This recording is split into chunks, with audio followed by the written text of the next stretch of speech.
jedhi. Aalb. Baabaan.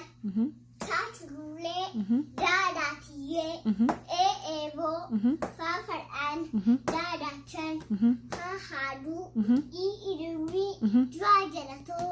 Taatubbaa. Laalamii. Maaman. Naanach.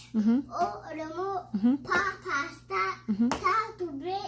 Laalacha hootiftuu. Saasatawaa. Taatarbaa. Uurree. Baabisaa. Hahaaka.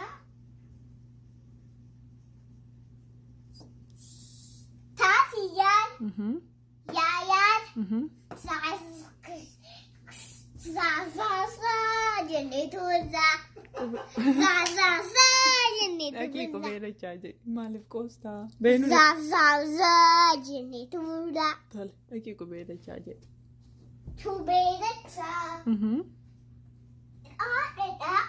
Chaachappaa. Shaashullubbaa. Paafintee. Nyaanyaa. Saasiyoon. Saasiyoon. Qubeen afaan Oromoo bakka meeqatti qoodama? Bakka namatti qoodama. Isaanis maaliif maali? Dubbifamaaf dubbichiiftuu. Dubbachiiftuu meeqatu jira? Dubbichiiftuu shantu jira. Isaanis? Isaanis aalb. Eeboo. Ulullee. Ululleedhaan ni gaafa laaltu. Oromoo. Ilillii. Ulullee tanuma. Kanuma?